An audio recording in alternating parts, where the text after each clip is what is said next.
திமுக மட்டும் இன்னைக்கு ஆளுநரை எதிர்த்து ஒரு ஆர்ப்பாட்டத்தை நடத்துறோம்னு சாயங்காலம் அறிவிச்சுட்டு மறுநாள் தமிழ்நாடு முழுக்க அவங்க மட்டும் ஆர்ப்பாட்டம் நடத்துவது எந்த வகையில நியாயம்? அவங்களுக்கு யார் ஆர்ப்பாட்டம் நடத்துவதற்கு அனுமதி கொடுத்தாங்க? வழக்கு பதிஞ்சிருக்கோன்னு சொல்றீங்க, யார் அனுமதி கொடுத்தா? ஏன் எதிர்கட்சிகள் ஜனநாயக ரீதியாக போராட்டமோ ஒரு ஆர்ப்பாட்டமோ நடத்தணும்னா அரசு ஏன் அனுமதி தர மாட்டேங்குது? அப்ப திமுகவுக்கு ஒரு நியாயம், எதிர்கட்சிகளுக்கு ஒரு நியாயமா அப்படிங்கறத இங்க நாங்க கேட்கிற கேள்வி. அப்ப நீங்க தடை செய்யறீங்கன்னா உங்களுக்கு 1000 ரூபாய் கொடுங்க, எங்களுடைய ஆர்ப்பாட்டத்தை நாங்க விலக்கிக்கிட்டு செல்றோம். இந்த பொங்கல் தொகுப்போட 1000 ரூபாயில 2500 அதிமுக ஆட்சியில கொடுத்தாங்க. அப்போ திமுக என்ன சொன்னாங்க? விக்கிற விலைவாசிக்கு 2500 பத்தாது, 5000 ரூபாய் கொடுக்கணும்னு சொன்னாங்க. இப்போ ஒரு 1000 ரூபாய் கூட கொடுக்கறதுக்கு இந்த கவர்மெண்டால முடியல. கொஞ்சம் கூட ஒரு வாய் கூசாம மூத்த அமைச்சர் துரைமுருகன் அவர்கள் சட்டமன்றத்துல என்ன சொல்றாரு?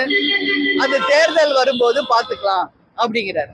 இந்த ஆண்டு தேர்தல் வரவில்லை அப்படின்றதுக்காக மக்களுக்கு சேர வேண்டிய அந்த 1000 ரூபாய் தரவில்லையா என்பதை மக்கள் கேள்வியாக நான் கேட்கிறேன். அப்ப இந்த அரசு நடப்பது மக்களுக்காக இல்ல, தேர்தலுக்காக. அப்ப அடுத்த வருஷம் தேர்தல் வருதுன்னா அப்ப மட்டும் நீங்க 1000 ரூபாய் கொடுத்து மக்களுடைய ஓட்டை வாங்கி ஜெயிச்சு மீண்டும் ஆட்சிக்கு வந்துடணும்னு நீங்க மனக்கோட்டை கட்டுறீங்களா? இது எந்த வகையில நியாயம்? மக்கள் எல்லாம் தெளிவாக இருக்காங்க.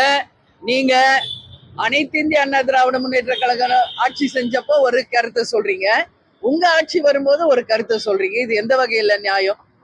அன்னைக்கு சொன்னீங்க 5000 ரூபாய் கொடுக்கணும்னு, இப்ப 1000 ரூபாய் கூட வக்கு இல்லாம இருக்க இந்த கவர்மெண்ட். ஒரு 500 ரூபாய் கூட முடியலையா உங்களால? அப்ப வீண் பேச்சு எதுக்கு பேசுறீங்க? அப்போ வீண் வாய் தான் இருக்குது. அப்போ இந்த முறையை தமிழக மக்கள், ஒட்டுமொத்த மக்களும் இன்னைக்கு ஆளும் திமுகவை கடுமையாக தங்களுடைய கண்டனங்களை இந்த பிரஸ் மீட் மூலமாக மக்கள் சார்பாக நான் என் கண்டனத்தை தெரிவிச்சுக்கிறேன். வாக்குறுதிகளை நீங்க இதுவரைக்கும் நிறைவேற்றல. வரும்போது தேர்தல் முன்னாடி என்ன வாக்குறுதி கொடுத்துட்டு வரீங்க? ஒவ்வொரு வாட்டியும் இந்த வாட்டி ஜெயிச்சா இதை பண்றோம் அதை பண்றோம்னு. ஆனா நீங்க கொடுத்த வாக்குறுதிகளில எத்தனை வாக்குறுதி இங்க நிறைவேறி இருக்கிறது என்பதற்கு நிச்சயமாக ஒரு வெள்ளை அறிக்கையை இந்த கவர்மெண்ட் கொடுக்கணும்னு சொல்லி கேட்டுக்கிறேன். அதே ஃபைல் பண்றதுக்கு 4 மணி நேரம் கழிச்சுதான் எஃப்ஐஆரே ஃபைல் பண்ணியிருக்காங்க. அது மட்டும் இல்லாமல் காவல்துறையை இதுக்கு பெரிய அளவுல இத பத்தி தடுக்கிறதுக்கோ இதுல உண்மையை வெளிக்கொண்டு வரவோ மிகப்பெரிய அளவுல அவங்க ஆர்வத்தை காமிக்கல. ஏன்னா இன்னைக்கு திமுக அமைச்சர்களும் முதலமைச்சரே சொல்றாரு, அந்த ஞானசேகரன் என்பவர் திமுக அனுதாபி தான் அப்படின்னு கொஞ்சம் கூட ஒரு அசிங்கம் இல்லாம ஒத்துக்கிறாங்க. அப்போ ஒரு திமுக அனுதாபியா இருந்தா அவருக்கு எப்படி இவங்க தண்டனையை வாங்கி தருவாங்க? இன்னைக்கு குண்டாஸ்ல போட்டிருக்கோன்னு சொல்றீங்க. நிச்சயமாக அந்த ஞானசேகரன் அவர்களுக்கு மிகப்பெரிய தண்டனையாக தூக்கு தண்டனையை கொடுக்கணும்னு சொல்லி நான் கேட்டுக்கிறேன். இந்த நேரத்துல ஒரு ரயில்ல இருந்து சந்தியான்ற பொண்ணு சதீஷ்ன்றவர் தள்ளி விட்டார், லவ் பண்ணலன்னு, அது மட்டும் தூக்கு தண்டனைக்கு போயிருக்கு அந்த வழக்கு. அந்த வகையில் இனிமேல் சிறு குழந்தை முதல் பள்ளி குழந்தை முதல் பல்கலைக்கழகம் இருக்கும் அனைத்து மாணவிகளுக்கும் பாதுகாப்பு தரணும். யாராவது அதை மீறி பாலியல் வன்கொடுமை செய்தால் நிச்சயமாக அதிகபட்ச தண்டனையாக தூக்கு தண்டனையை தரணும். இன்னைக்கு சட்டசபையில முதல்வர் சொல்லியிருக்காரு, அதை நான் வரவேற்கிறேன். அதிகபட்சமாக இனிமே பாலியல் வன்கொடுமைகளை பண்ணால் நிச்சயமாக மரண தண்டனை தரப்படும்னு முதல்வர் சொல்லியிருக்காரு. அதை தேசிய முற்போக்கு திராவிட கழகத்தின் சார்பா நாங்க வரவேற்கிறோம். அந்த முதல் கேஸே ஞானசேகரன் கேஸா இருக்கணும்னு நான் கேட்டுக்கிறேன். முதல்வர் இன்னைக்கு சொல்லியிருக்கீங்களே சட்டசபையில மரண தண்டனை தருவோன்னு, ஏற்கனவே ஞானசேகரன் மேல பல வழக்குகள் இருக்கு. அப்போ முதல் தண்டனையாகவே ஞானசேகரனுக்கு அந்த மரண தண்டனையை இன்னைக்கு சட்டசபையில் அறிவித்த முதல்வர் நமது ஸ்டாலின் அவர்கள் செய்தால் உண்மையிலேயே இந்த அரசை நாம பாராட்டலாம். வெறும் சொல்லிட்டு செய்யாதமே இருக்கக்கூடாது என்பது எங்களுடைய கருத்து. இல்ல, நாங்க எல்லா இடைத்தேர்தலையும் சந்தித்த ஒரே கட்சி தேமுதிக. அது உங்க எல்லாருக்குமே தெரியும். இதுவரைக்கும் தமிழ்நாட்டில் நடந்த அனைத்து தேர்தல்களையும் இடைத்தேர்தல்களை சந்திச்சிருக்கோம்.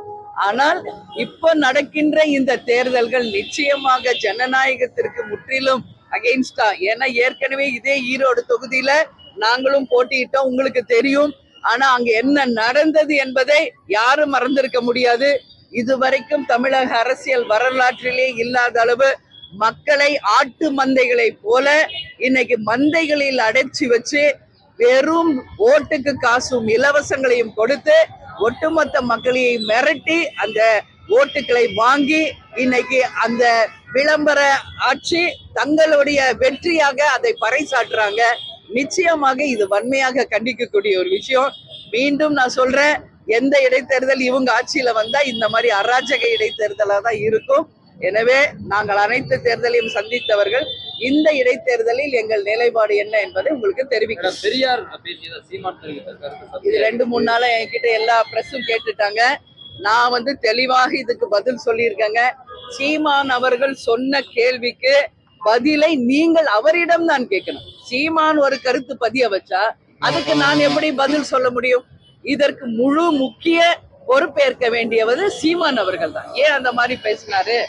ஏன்னா பெரியார் யார் என்பது உலகுக்கு தெரியும், தமிழக மக்களுக்கு தெரியும். அவர் வாழ்ந்து அவருடைய தன்னுடைய சரித்திரத்தை இங்க நிரூபிச்சு அவர்கள்லாம் இறந்து போனவங்களை பத்தி ஏன் இப்ப பேசி அதை ஒரு அரசியல் ஆக்குறாங்கன்னு தெரியல. அவர் இருந்த காலம் அதை ஒரு சரித்திரமா பண்ணிட்டு தான் போயிருக்காரு. இல்லைன்னு சொல்ல முடியுமா யாராவது? நல்ல விஷயம் தானே, நாட்டு உரிமை ஆக்குறது நல்ல விஷயமே. பெரியாருடைய நூல்களை அதுல மாற்று கருத்து கிடையாதுங்க. ஆனா நமக்கு வாய் இருக்குதுன்றதுனால நம்ம எதோ பேசக்கூடாது, கொச்சையா பேசக்கூடாதுங்க. வாழ்ந்து மறைந்த தலைவர்கள் அது யாரனா இருக்கட்டும், அவங்க மறைந்த பிறகு அவர்களை பற்றி தவறாக பேசும் கருத்து நிச்சயமாக தேசிய முற்போக்கு திராவிட கழகம் நாங்க ஏற்றுக்கொள்ள மாட்டோம். எனவே அவருக்கு சொன்ன அந்த கேள்விக்கு பதில் அவரிடமே நீங்க கேட்கணும்னு சொல்லி நான் கேட்டுக்கிறேன். பாதகம் செய்பவரை கண்டால் நாம் பயம் கொள்ளலாகாது பாப்பா, மோதி மிதித்து விடு பாப்பா, அவர் முகத்தில் உமிழ்ந்து விடு பாப்பா. அண்மை செய்திகளை உடனுக்குடன் தெரிந்து கொள்ள இணைந்திருங்கள் எம் நாடு தொலைக்காட்சியுடன்.